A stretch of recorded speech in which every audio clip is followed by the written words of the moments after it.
En primer lugar, yo quiero agradecer esta citación, señor presidente, y la agradezco por varias razones. Primero, porque se hace en el marco del Estatuto de la Oposición, lo cual da cuenta de la manera como este país democrático ha ido avanzando en la construcción de instituciones y de escenarios para que la oposición legítimamente exprese sus preocupaciones y críticas, y en segundo lugar porque es una oportunidad privilegiada para mirar hacia adelante en el entendido de que aquí tenemos una preocupación común, y la preocupación común es la seguridad de los colombianos, el cumplimiento de los procedimientos y el fortalecimiento y transparencia de la policía, en el entendido de que todos los compatriotas queremos más y mejor policía. De manera que eso nos genera un escenario de inquietud común que podría ser muy útil hacia adelante en el propósito de fortalecer la institución policial, que es lo que le conviene a Colombia. De otro lado, debo decir, y esto lo digo con inmenso respeto, porque se trata de hechos acaecidos recientemente en Bogotá, que lamento, como lo dije ayer en el Senado, que no esté presente la señora alcaldesa, quien sí estuvo presente, como lo recordó el general Vargas, en el puesto de mando unificado de Bogotá, cuando se estaban desarrollando los acontecimientos, y por supuesto su visión en condición de alcaldesa y su presencia esa noche hubieran sido una gran contribución para tratar temas de particular interés. En tercer lugar, tengo que señalar lo siguiente como una primera afirmación de carácter general que define no solamente la política del gobierno nacional, sino una actitud personal hacia estos asuntos democráticos. El gobierno respeta el derecho a la protesta social y en relación con eso no incurre en contradicciones. Respetamos el derecho a la protesta pacífica y democrática, y lo respetamos porque eso es lo que corresponde a la estructura democrática de una nación como Colombia, que no tiene una democracia perfecta, no la tiene, pero que ha venido haciendo grandes esfuerzos a lo largo de los años para construir un escenario de mayor apertura, de mayor marco de respeto y reconocimiento a los derechos y de creación de más y mejores herramientas para garantizar su ejercicio efectivo. Esta afirmación la hago y tengo que hacer una mención personal, razón por la cual les ruego excusarme que la haga. La hago además como miembro que fui de la Asamblea Nacional Constituyente, donde todos nos movimos y tomamos decisiones alrededor del sueño de hacer esa apertura democrática.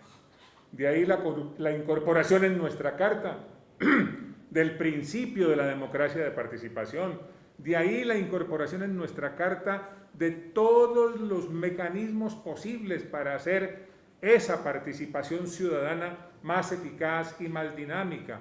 De ahí la Carta de Derechos, de ahí los mecanismos para defenderlos, de ahí la descentralización, de ahí la reforma a la justicia, de ahí la Corte Constitucional, de ahí la Defensoría del Pueblo, de ahí la Fiscalía General de la Nación y otras decisiones que se tomaron en aquella oportunidad en un esfuerzo nacional de gran importancia para abrir los canales democráticos, para fortalecer nuestro sistema, para crear nuevas instituciones y para reformar, modernizar y aclimatar las existentes a los tiempos modernos. De manera que el respeto a la protesta, la apertura democrática hace parte de lo que es no solamente una obligación constitucional, sino una profunda convicción en materia democrática. En tercer lugar, tengo que decir lo siguiente.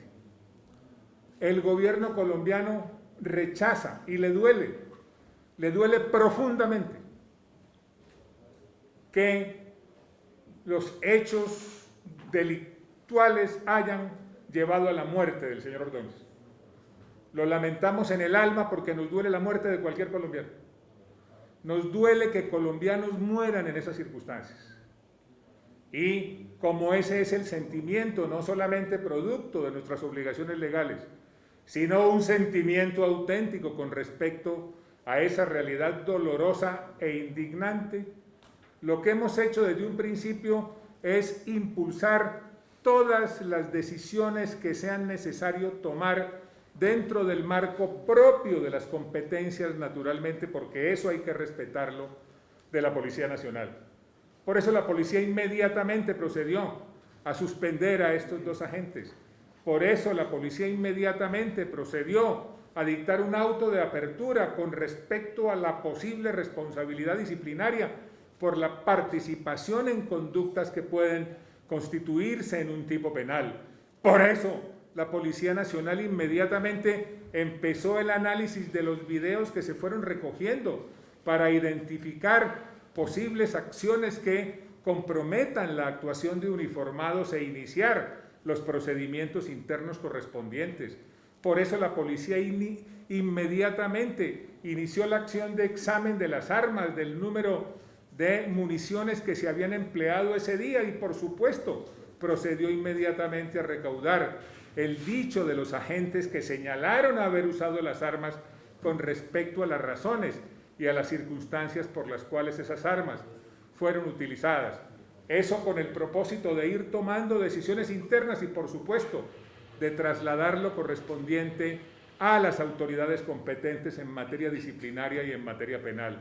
La Procuraduría asumió el poder preferente y, como asumió el poder preferente, el papel de la policía es, por supuesto, contribuir al mejor adelantamiento de las averiguaciones correspondientes.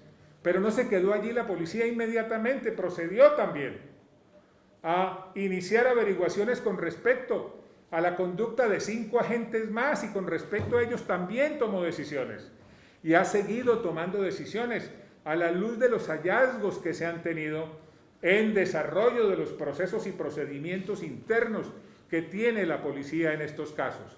Con esto lo que quiero señalarles, honorables representantes, es que la policía, en cuanto dice relación con las acciones administrativas, disciplinarias y de investigación judicial, una vez ocurrieron los hechos, ha venido actuando como le corresponde hacerlo de conformidad con las normas vigentes.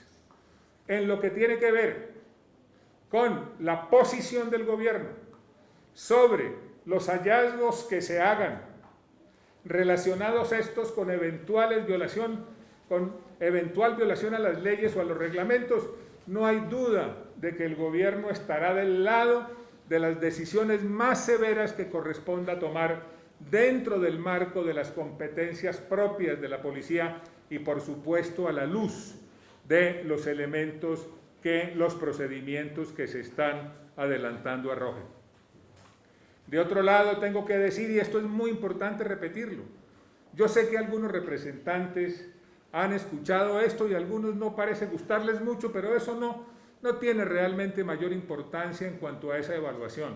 Aquí lo fundamental es que los colombianos tengan claro que la Policía Nacional no es un cuerpo de bárbaros sin normas.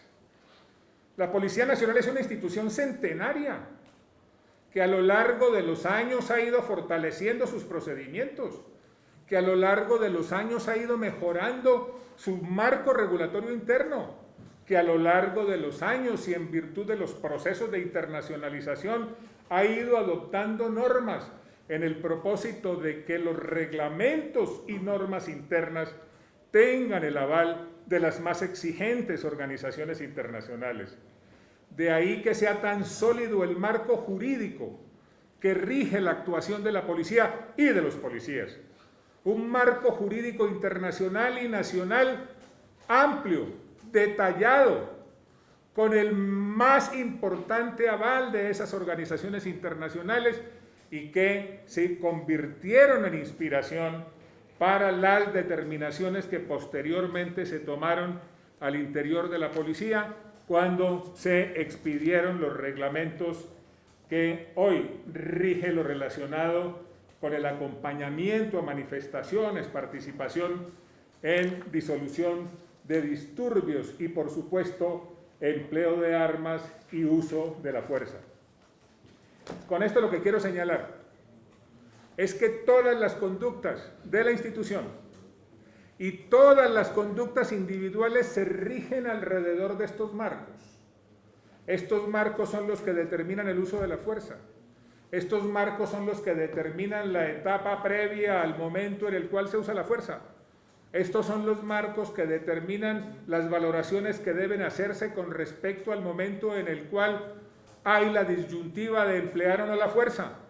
Estos son los marcos que regulan incluso los procedimientos de acercamiento a la comunidad y el fomento del diálogo con los organizadores de manifestaciones para efecto de encontrar medidas de avenimiento que puedan dar lugar a que se avance de otra manera sin necesidad de que salgan las manifestaciones y eventualmente se conviertan en disturbios, como muchas veces sucede.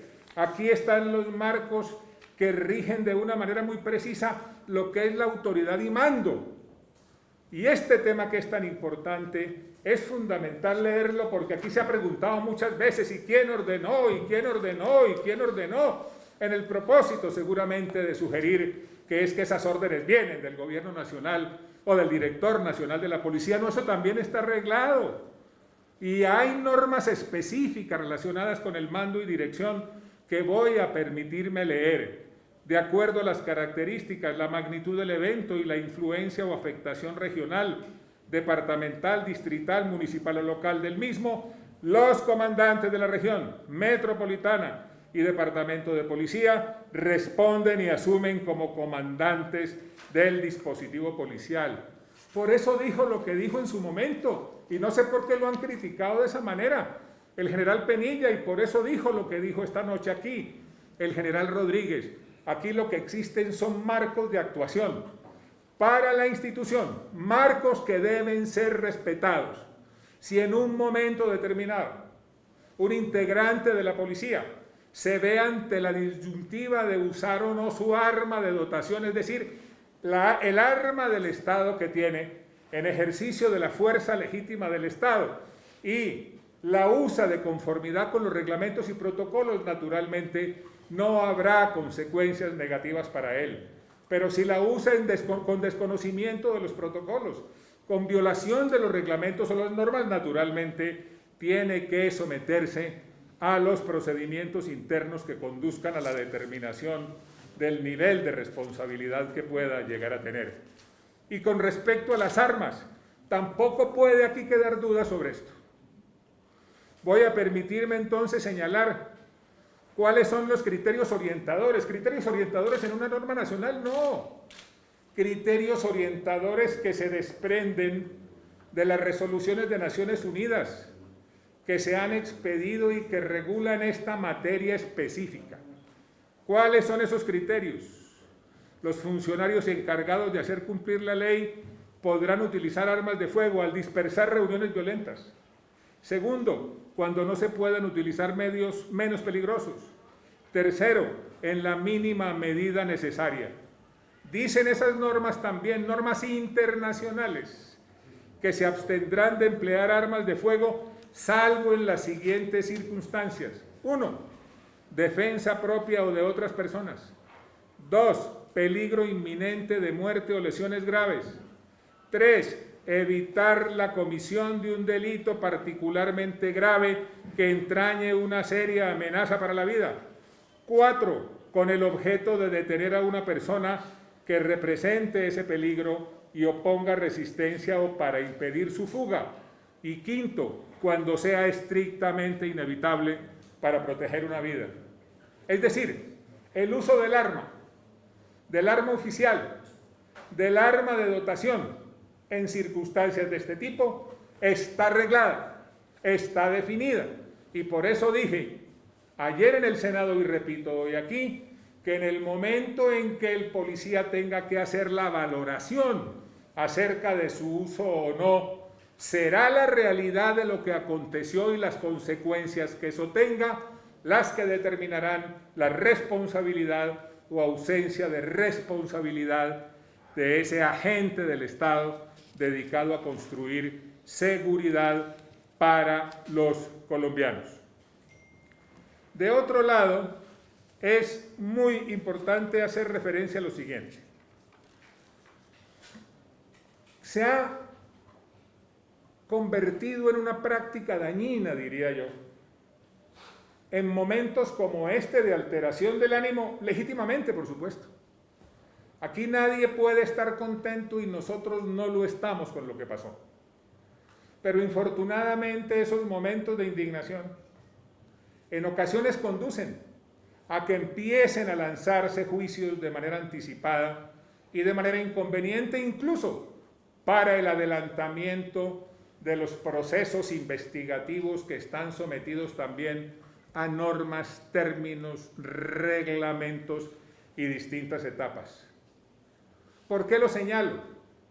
Porque he criticado la costumbre de señalar inmediatamente culpables, de señalar homicidas o de señalar ciudadanos colombianos a quienes se les atribuye una culpa específica sin que se produzca el proceso correspondiente. Esa no es una buena práctica, y no es una buena práctica ni siquiera en términos políticos, y no es una buena práctica ni siquiera en términos políticos, porque si por algo tiene que propender una persona que tenga preocupaciones públicas relacionadas con el fortalecimiento de la estructura del Estado, es para que las instituciones que existen para garantizar los derechos de todos sean sólidas, sean creíbles y sean respetadas. En Colombia nadie puede señalar a nadie de la comisión de un delito sin antes que se produzca el pronunciamiento de la autoridad competente y con el debido respeto a las normas procedimentales establecidas. Cuando se va más allá de ese límite, que es un límite de garantía para todos, naturalmente se genera una situación inconveniente que incluso puede generarle consecuencias legales a quien acuda a ese tipo de actitud inconveniente para el funcionamiento general de la nación. Claro que tenemos afán, claro que duele la muerte de colombianos, claro que duele la muerte de 10, 11 o 12 colombianos, claro que eso duele y lacera, pero quienes tienen la responsabilidad de identificar a los culpables y el nivel de responsabilidad de todos y cada uno de los culpables son las autoridades competentes, la Fiscalía General de la Nación en lo que le corresponda, la Corte Suprema de Justicia si es del caso en lo que le corresponda, la Procuraduría General de la Nación en lo que le compete y naturalmente en asuntos de índole fiscal, la Contraloría General de la República. De manera que la posición del gobierno en esta materia es la de colaboración total con las autoridades competentes para que se conozcan los responsables de esos hechos, porque eso es lo que está pidiendo el país, reclamando los colombianos de manera legítima. Yo entiendo bien lo que son las coyunturas de opinión y comprendo bien lo que es el ejercicio de la oposición. La oposición es fundamental en la democracia, no faltaría más.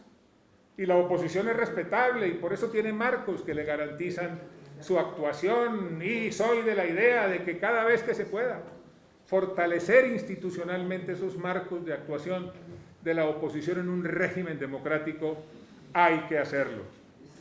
Y, por supuesto, que ese ejercicio lleva en ocasiones afirmaciones que no corresponden exactamente a la realidad, lo cual puede dar lugar a debates políticos de muy largo aliento.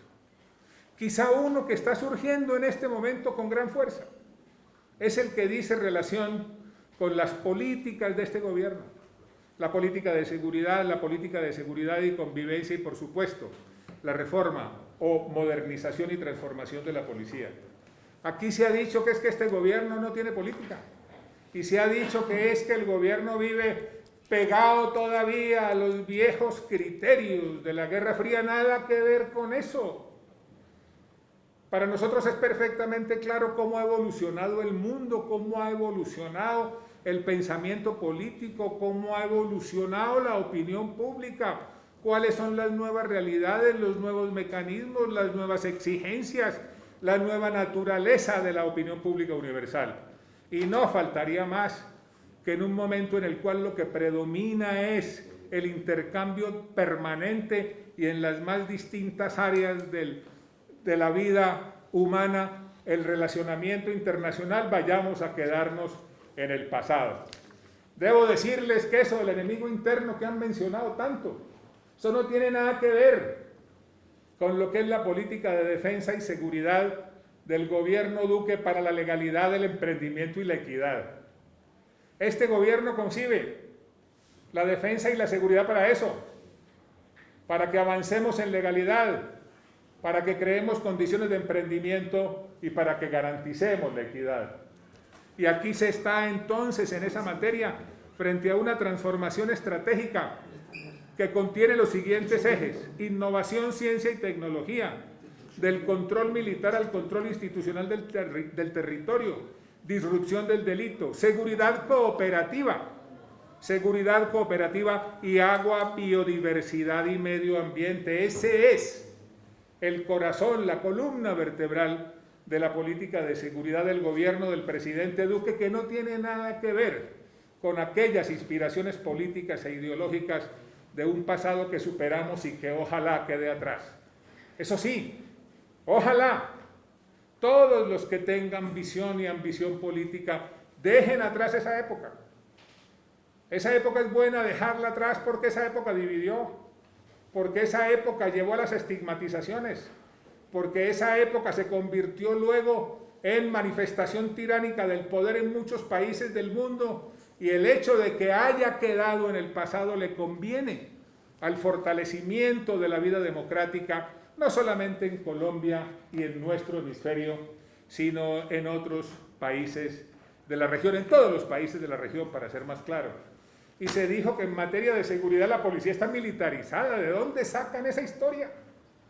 Y se dijo que es que la policía ve al enemigo interno en todas las calles. Y se dijo que la policía es que ve al estudiante como enemigo. No es cierto eso, no es cierto ni por posición política del gobierno, ni por definición en el programa de gobierno, ni por las características de la política de seguridad y convivencia ciudadana que fue presentada producto de un largo proceso de análisis, de estudio y de consulta con distintas organizaciones para que rija la actividad de la policía, su relacionamiento con la ciudadanía, y avance también en el relacionamiento necesario con el sector educativo y otras materias. Voy simplemente a leer muy rápidamente lo que es el contenido de esta política de seguridad y convivencia para que se vea que eso no tiene nada que ver con viejas concepciones políticas del pasado que dividió a la humanidad en dos bloques. Cultura de la legalidad, disrupción del delito, innovación, ciencia y tecnología, ciudadanía activa, proyección institucional, están los principios rectores, está la línea de prevención, está el aspecto de familias fuertes, la educación para la legalidad y la convivencia, la articulación institucional, la transformación de entornos, nuevos mecanismos relacionados con la acción de la policía en las ciudades, salud mental, prevención fundamental, gestión del conocimiento para la seguridad ciudadana, investigación criminal, articulación de inteligencia e investigación criminal, medios tecnológicos para mejorar la vigilancia y la seguridad, el desarme general, seguridad ciudadana para poblaciones como protección de niños, niñas y adolescentes, protección de mujeres ante la violencia, protección de líderes sociales, protección de personas en condición de discapacidad, garantía de los derechos de la comunidad LGBTI para una convivencia pacífica, implementación de la ley del habitante de la calle, implementación de medidas en contra de la xenofobia, seguridad ciudadana, modelos étnicos de convivencia, fortalecimiento de justicia y convivencia. Con esto lo que quiero decir es que esta política de seguridad y convivencia está muy lejos de corresponder al esquema teórico que fue mencionado aquí por algunos representantes en sus intervenciones. En este punto el mensaje central que quiero dejar es el siguiente. La visión del gobierno se desprende de las realidades contemporáneas y de las posibilidades de creación de condiciones, mediante el intercambio internacional y el relacionamiento nacional que genere espacios para que logremos el objetivo que todos pretendemos en materia de seguridad que es el de vivir y trabajar tranquilos. Y en lo que tiene que ver con aspectos democráticos, es la Constitución la que nos rige. En lo que tiene que ver con instituciones, son los marcos regulatorios los que nos rigen. Y es de allí de donde se derivan las responsabilidades individuales. Yo tengo que señalar, por ejemplo, ya que se ha mencionado tanto aquello de las manzanas podridas, cuál es la realidad de lo que son los procedimientos de la policía en un año y cuál es el porcentaje que de esos procedimientos se convierten en quejas por distintas conductas que aquí han sido mencionadas. En el caso de Bogotá, son 6.452.056 procedimientos por casos al año. Durante un año, 887 ciudadanos han presentado quejas por abuso de autoridad, lo cual corresponde a un 0.013%. Y en cuanto dice relación con denuncias formales contra los uniformados por el presunto delito de abuso de autoridad, los datos que se tienen son los de que se han presentado 70 querellas ante autoridades competentes, lo cual representa el 0,011%. ¿Qué pasa con los CAIs? En términos de cifras concretas, cada CAI en Bogotá atiende al año un promedio de 36.700 casos, lo cual corresponde a 103 solicitudes ciudadanas al día, aproximadamente. Esto significa que en Bogotá la vandalización de los 69 CAIs afecta a 2.500.000 personas en promedio. Y lo menciono en este punto para entrar en la parte final de la intervención. Les repito que el gobierno propende por el fortalecimiento institucional y la continuación del proceso al que se refirió el señor director encargado de la policía de modernización y transformación, que es un proceso integral. Y en esa materia, lo que queremos es continuar avanzando. Vamos a ayudar en las investigaciones, en lo que competa. Vamos a continuar atentos a lo que es el resultado de las averiguaciones que está haciendo la policía para efecto de que se conozcan los responsables de eventuales violaciones a la ley o los reglamentos. Fortaleza institucional, sí.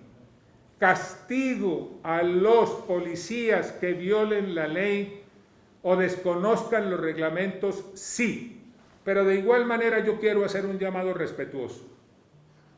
¿Qué fue lo que pasó ese día?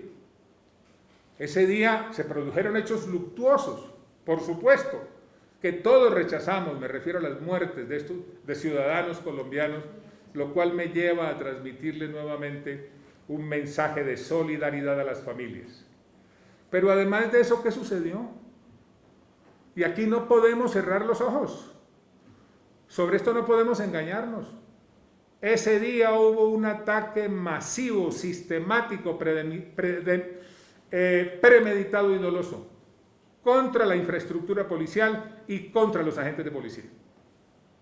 Es que se vandalizaron o destruyeron el 50% de los CAI de la ciudad.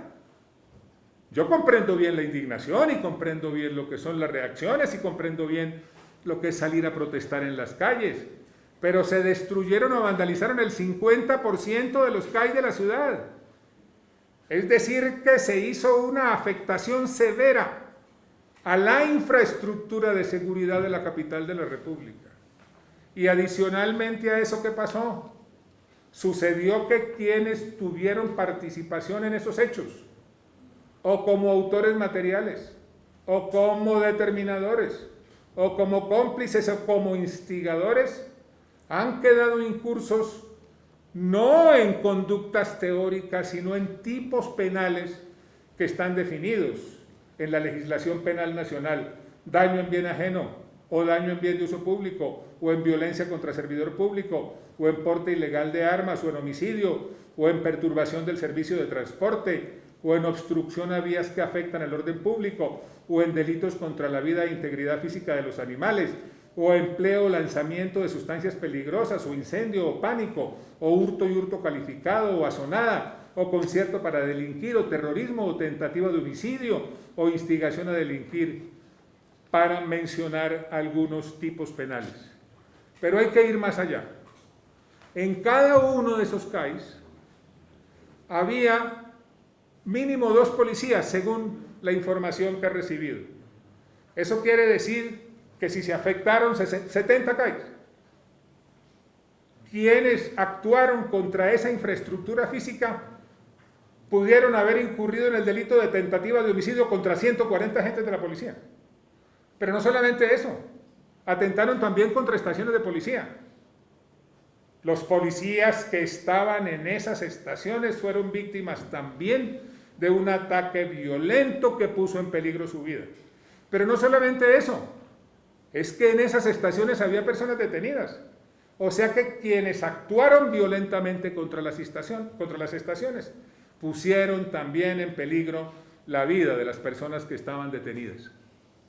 No entonces a los delitos cometidos por los policías, no a la violación de la ley por parte de los policías, sí al fortalecimiento institucional y no a la violación y a los delitos cometidos por quienes se fueron violentamente, premeditadamente y dolosamente contra la infraestructura física de la policía y contra los agentes de policía. El interés que todos tenemos, y por eso me alegra esta citación y de verdad la agradezco, el interés que todos tenemos es que nuestra institución policial sea fuerte, que nuestra institución policial sea querida, que los mecanismos de selección, que los mecanismos de reclutamiento, de entrenamiento, de reentrenamiento, de análisis de sus conductas nos permita a todos tener certeza y claridad sobre lo que es la estructura emocional y profesional de un agente de policía. Eso es lo que todos queremos. Pero eso tenemos que lograrlo sobre la base de una construcción colectiva, de una mejor institucionalidad y no como consecuencia de una acción dirigida a deslegitimar la Policía Nacional, porque eso es lo peor que puede pasarle a la sociedad colombiana. La policía es una institución centenaria, merece ser querida y respetada. Quienes violen la ley tienen que ser castigados. Y los colombianos necesitan que esa institución continúe siendo fuerte y llena de legitimidad que por supuesto se fundamenta en su transparencia. Gracias, presidente.